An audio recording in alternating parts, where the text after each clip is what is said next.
Oi, tudo bem? Começa aqui a Revista da Câmara. Em menos de meia hora, um resumo das principais notícias da semana e reportagens especiais. Aprovado o novo marco legal que exige licitação para serviços de saneamento, com participação de empresas privadas. A votação de destaques continua na terça-feira. A Câmara também aprovou a medida provisória que transfere o controle de atividades financeiras, o COAF, para o Banco Central. Até a próxima quarta-feira deve ser votada pelo Congresso a Lei Orçamentária para 2020, que terá fundo eleitoral maior e emendas parlamentares diretas para estados e municípios. A proposta que permite essa transferência foi promulgada. A Comissão Especial da Proteção aos Dados Pessoais aprova relatório que coloca esse direito do brasileiro na Constituição. O ministro da Educação volta à Câmara e mantém afirmações de que há produção de drogas em universidades federais. Na reportagem especial, você vai ver que um grupo de mais de 70 mães diz que a lei da alienação parental, aprovada no Congresso para proteger a criança, na verdade, estaria acobertando pais agressores.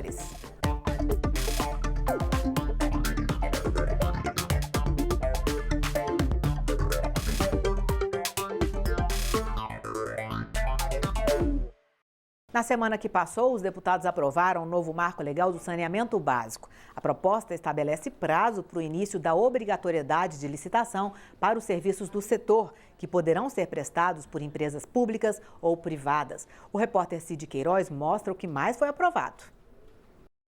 Esta semana, as votações no plenário começaram mais cedo. Já na segunda-feira, a Câmara aprovou o projeto que autoriza o uso de recursos do Fundo de Universalização das Telecomunicações, o FUST, para ampliar a banda larga nas escolas. Com 22 bilhões de reais acumulados desde o ano 2000, o fundo poderá garantir internet nas escolas públicas de todo o país. Mas foi preciso muita negociação para aprovar a matéria. Precisava-se construir alterações importantes do texto. Essas alterações foram feitas. A meta de universalização para as escolas públicas, isso é fundamental. Segundo, a não extinção do FUST. Que esse recurso, de fato, seja utilizado para levar acesso para quem precisa, para ter conectividade em áreas remotas, para ter uma utilização mais prioritária e não fique parado igual está parado hoje. O projeto que altera o FUST agora volta para análise do Senado. Na terça-feira, em reunião conjunta de deputados e senadores, foram aprovados 24 projetos de crédito suplementar que beneficiam diversos órgãos da administração pública. Dentre eles, o que prevê 700 milhões de reais para o programa Médicos pelo Brasil e o que destina R$1 bilhão para o Ministério da Saúde. Nessa reunião do Congresso, foram derrubados diversos pontos vetados pelo presidente Jair Bolsonaro à Lei de Diretrizes Orçamentárias.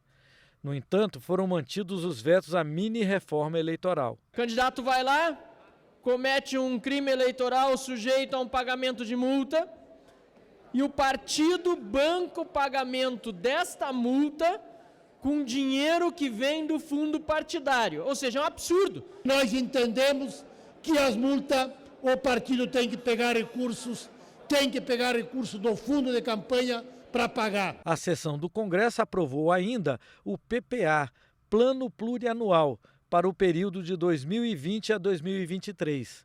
O PPA estabelece diretrizes e metas do governo que, dessa vez, quer priorizar políticas voltadas à primeira infância. No total, a proposta prevê ações no valor de 6,8 trilhões de reais no período. E na quarta-feira, o plenário da Câmara aprovou o novo marco do saneamento, que facilita a privatização de estatais do setor, exige licitação para a contratação desses serviços e prorroga o prazo para o fim dos lixões. A principal controvérsia da proposta foi justamente a obrigatoriedade de licitação para serviços de saneamento, ao contrário da regra atual, em que prefeitos e governadores podem optar entre licitar ou firmar termos de parceria diretamente com empresas estatais. Os debates foram acirrados também por causa da possibilidade de privatização. Nos Estados Unidos, Los Angeles e Atlanta reestatizaram o saneamento. Na Europa, Paris, Berlim, Budapeste. O Brasil apresentou uma estatística onde 15 crianças morrem por dia por falta de saneamento básico. Essa é a vergonha que o atual modelo entregou e que nós vamos agora fazer a superação. Os deputados também aprovaram a MP que transfere o COAF, Conselho de Controle de Atividades Financeiras, para o Banco Central. A MP tem que ser aprovada até a próxima terça-feira no Senado para não perder a validade.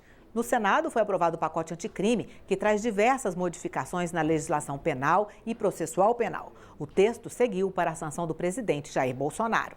E numa sessão do Congresso foi promulgada a transferência direta de recursos de emendas parlamentares a estados e municípios. As novas regras vão valer já para o orçamento do ano que vem. O ministro do Turismo diz aos deputados que vai retirar o viés ideológico da cultura no Brasil. Oposição critica item de medida provisória do governo que prevê taxação do seguro-desemprego. Veja o que mais foi notícia na semana que passou, começando pela Comissão de Orçamento, que entrou na reta final dos trabalhos. Com a aprovação do relatório setorial da saúde, a Comissão de Orçamento concluiu a penúltima etapa antes da aprovação final da Lei Orçamentária para 2020. Diversos relatores setoriais manifestaram preocupação com as despesas que estão condicionadas à aprovação de créditos adicionais. Estão incluídas aí ações do Bolsa Família e da Polícia Federal. No ano que vem, será necessário mais uma vez emitir títulos públicos para cobrir despesas correntes, ferindo a regra de ouro. A saúde conseguiu ficar de fora. O recurso destinado à saúde estava quase todo já vinculado à aprovação futura de um PLN em relação à regra de ouro. A lei orçamentária anual estima as receitas e fixa as despesas públicas para o ano seguinte. Ela serve para o governo federal planejar melhor os seus gastos dentro dos limites da arrecadação. A votação do relatório final está marcada para a semana que vem. Se tudo correr bem, não tiver nenhum transtorno, na próxima terça-feira, quando votaremos na CMO o relatório final do relator geral, e aí então em seguida, ou na terça-feira ou na quarta, nós votaremos no Congresso Nacional. O governo federal lançou em novembro o programa Verde Amarelo, que prevê a queda na contribuição para o Fundo de Garantia sobre o Tempo de Serviço de 8% para 2%. A opção de se reduzir o valor da multa por demissão sem justa causa de 40% para 20%. Retira das obrigações das empresas a contribuição patronal de 20% sobre a folha para o INSS. Esse ponto foi bastante criticado na audiência pública. O trabalhador terá menos fundo de garantia que desonerou para os patrões. O secretário da Previdência Social, o ex-deputado Rogério Marinho, garantiu que só vai haver desoneração da folha quando e se os empresários comprovarem que contrataram jovens desempregados. Nós deixamos claro dentro do projeto os condicionantes de que os empregos que vão ser gerados serão aqueles novos contratos. A proposta ainda prevê a privatização do seguro de acidentes pessoais e a redução do adicional de periculosidade, além da taxação do seguro-desemprego. Um dos maiores retrocessos do governo está em taxar grandes misérias. Ou seja, o trabalhador desempregado é quem irá pagar as contas da desoneração empresarial. Tanto o deputado Rogério Correia quanto o presidente da CUT defenderam na audiência pública que a medida provisória nem tramite no parlamento. Rogério Marinho disse que o governo federal não poderia ficar parado diante dos números do desemprego entre os jovens no Brasil. Há um ciclo vicioso que há necessidade de ser quebrado. As pessoas não são empregadas porque não têm experiência e, pelo fato de não ter experiência, não são empregados. A Comissão de Cultura da Câmara realizou audiência pública com o ministro do Turismo, Marcelo Álvaro Antônio. O ministro veio explicar o decreto da Presidência da República, que transferiu a Secretaria Especial de Cultura, antes vinculada ao Ministério da Cidadania, para o Ministério do Turismo. Marcelo Antônio disse que a decisão partiu do presidente Jair Bolsonaro e que, mesmo com o orçamento reduzido, vai trabalhar para ampliar a eficiência da gestão na Secretaria de Cultura. Ele afirmou ainda que vai tentar recuperar o status de ministério para a pasta da cultura. Não tenho ainda nenhum parecer do presidente Jair Bolsonaro, ele decide isso, mas o que me parece é que a cultura merece e deve ter o status de ministério. Quando no Ministério da Cidadania nós tivemos o esporte, a cultura e os próprios programas do desenvolvimento social, que traduziam em apenas um ministério, você talvez tenha um pouco de dificuldade do ministro abraçar tudo com o mesmo carinho e intensidade.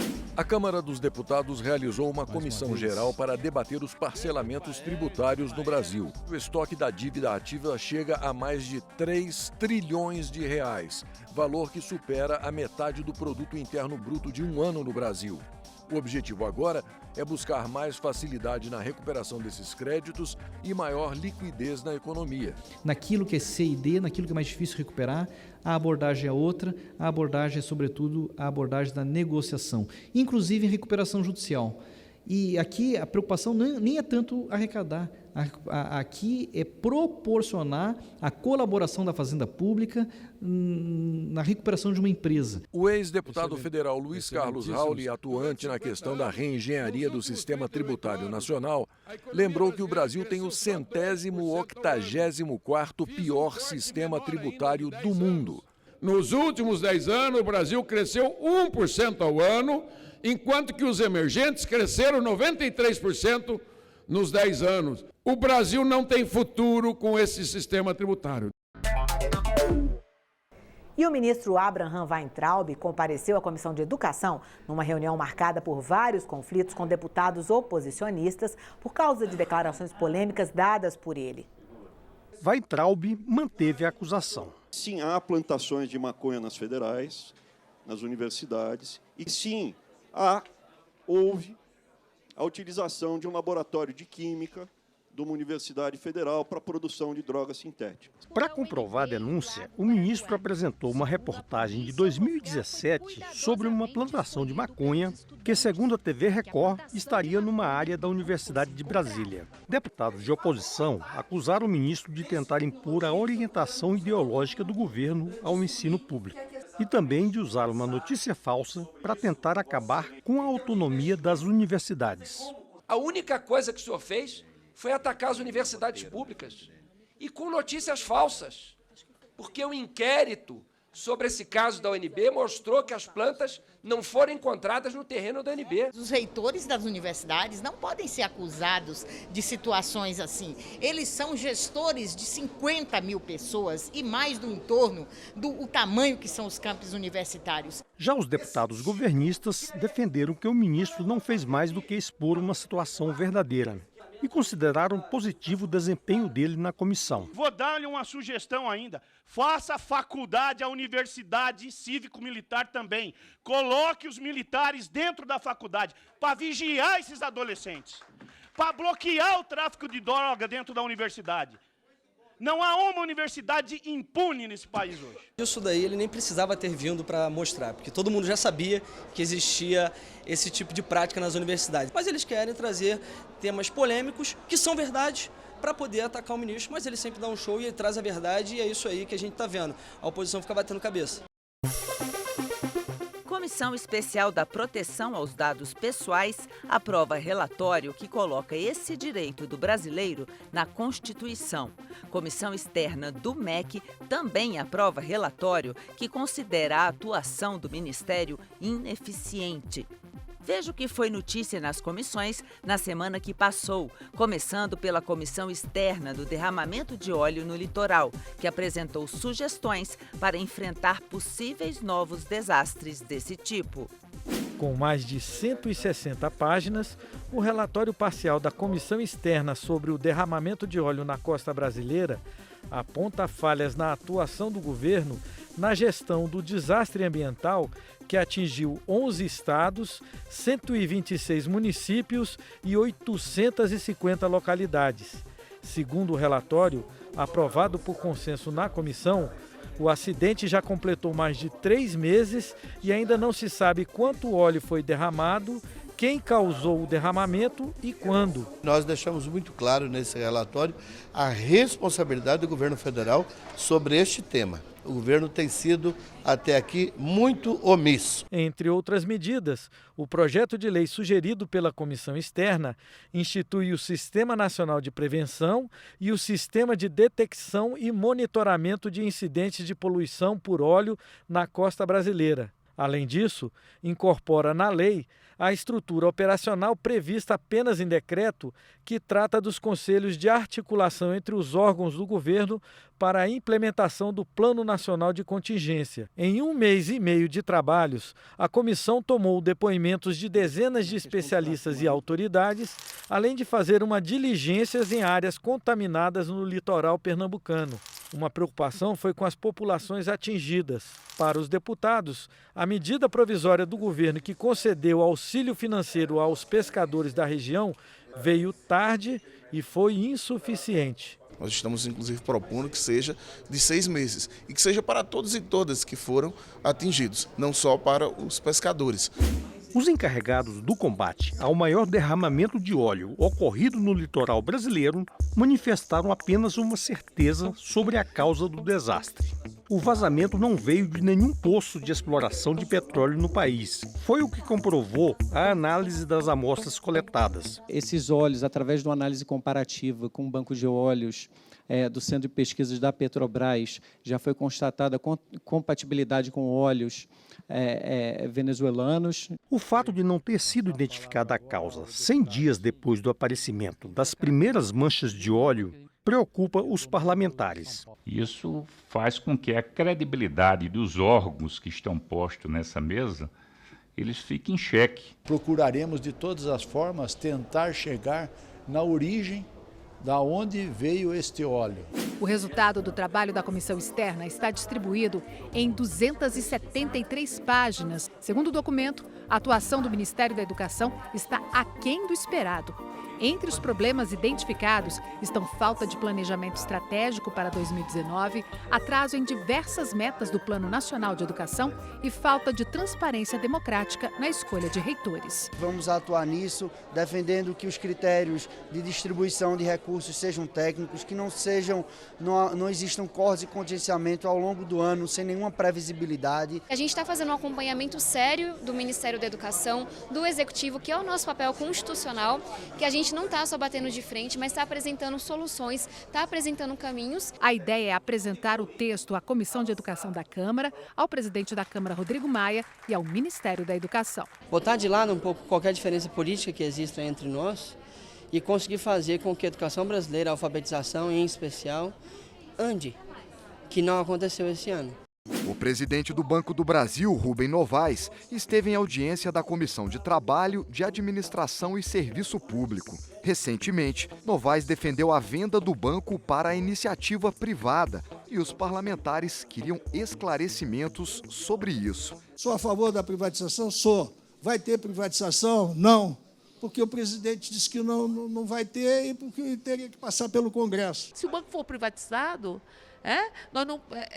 você vai ter um banco que só vai estar onde tem retorno financeiro e que não vai ter uma política de crédito que seja crédito que tenha risco ou crédito de longo prazo. O deputado Ricardo Barros falou como líder do governo na comissão. Ele reconheceu que existem setores da economia que defendem a privatização, mas garantiu que, nesse momento, o Banco do Brasil está fora da lista de prioridades. É o banco encarregado do fomento à produção do agronegócio, que é o maior negócio do Brasil. É o que garante a nossa balança comercial e é o que nos dá a capacidade de crescimento econômico. Fim de ano, várias comissões especiais vão concluindo os seus trabalhos e agora mais uma comissão especial que trata de uma proposta de emenda à Constituição que bota na nossa Carta Magna, na nossa lei maior, o direito à proteção dos dados. Hoje nós estamos colocando a Autoridade Nacional de Proteção de Dados na Constituição Federal. É um avanço. Muito tem ainda para fazer. Nós precisamos garantir que cada cidadão tenha a sua proteção das suas informações. No caso brasileiro, precisamos mais, precisamos de mudar a cultura. O brasileiro é muito permissivo na oferta das suas informações.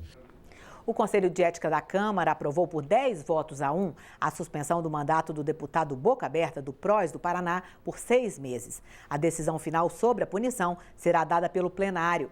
Ele respondia a 2 representações apresentadas pelo Partido Progressista por agressões. Uma contra o deputado Irã Gonçalves, do PP de Roraima, e outra por ter invadido uma UPA na região metropolitana de Londrina.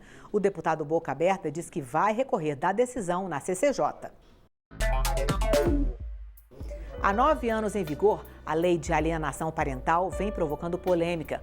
Um grupo de mães diz que o que foi aprovado no Congresso para proteger a criança, na verdade, estaria acobertando pais agressores e até pedófilos.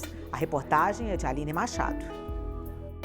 Ela me relatou detalhes, que o pai passava álcool na pepeca. Então eu fiquei meio chocada, não sei entender aquela situação, fui ao Conselho Tutelar. Houve uma denúncia na delegacia e em 2 meses o juiz tirou a guarda. Eu fui acusada de alienação parental, como se a denúncia fosse falsa. Esta mãe, que aceitou gravar sem identificação, está afastada da filha há 3 anos, quando o juiz reverteu a guarda para o pai com base na lei de alienação parental. Ela gravou áudios que comprovariam o abuso sexual da menina. Optamos por não divulgar aqui, por se tratar de uma criança. Foram 4 áudios. Tem um desenho que ela fez com a assistente social da UPA, característico de abuso, e o laudo do psicólogo. Nada disso foi aceito pelo juiz. A Lei de Alienação Parental de 2010 foi considerada uma conquista à época, principalmente dos pais, que reclamavam que após o divórcio sofriam bullying das ex-esposas em relação aos filhos. Entre as situações que podem ser consideradas alienação pelo juiz estão quando um dos genitores dificulta o acesso à criança, quando um dos 2 dificulta a convivência, quando um dos genitores impede o outro de ver informações médicas ou escolares e quando um dos genitores muda de endereço e a visita à criança se torna difícil. O caso mais grave é exatamente o foco desta reportagem. Quando a guarda da criança é revertida da mãe para o pai, porque a mãe acusa o pai de ter estuprado a filha. E o juiz enquadra o caso na lei de alienação por falta de provas contra o pai. A criança que foi abusada, ela só não conta no dia, porque geralmente ela está na casa do pai. Então, como vai provar no IML o que aconteceu? Esta representante do coletivo Mães na Luta aceitou falar com a nossa equipe, desde que o nome dela não fosse divulgado. Todas as denúncias de abuso, de violência doméstica, elas caem também nesse preconceito da descrença do próprio sistema de justiça. No Congresso, a Comissão de Defesa dos Direitos da Mulher tende a apoiar a revogação da Lei de Alienação Parental, na forma de projeto oferecido pela CPI dos Maus Tratos em 2018. As mulheres passam a temer denunciar para não perder a guarda de seus filhos. A deputada Soraya Santos, do PL do Rio, apresentou o projeto que determina a realização de testes psicológicos para a inversão de guarda. Esta advogada é contra a revogação da Lei de Alienação Parental, mas também sugere mudanças no texto da deputada. Há uma previsão nesse projeto de lei de que o laudo psicossocial seja apresentado em 10 dias. A gente considera esse tempo insuficiente para a elaboração de qualquer laudo. Este deputado também é contra a revogação da Lei de Alienação Parental. Seria a mesma coisa que você revogar a Lei Maria da Penha, porque ela não está protegendo em todas as situações a mulher. Ou seja, você vai tirar o único remédio que nós temos? Não.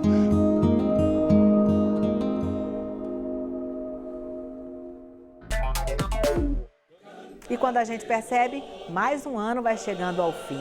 E mesmo com assuntos importantes ainda na pauta, para começar a entrar nesse clima de festas de fim de ano, nós fomos assistir a uma apresentação do Coral da Câmara para tentar passar um pouquinho desse espírito de Natal para você. A edição de imagens é de Marcela Abelha.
É isso, você pode rever a revista da Câmara na TV aberta ou a cabo e também na internet no endereço youtube.com/Câmara dos Deputados Oficial. A revista volta em 2020. A partir da próxima sexta-feira, você vai acompanhar a retrospectiva do jornalismo da TV Câmara. Para você, boas festas. Tchau.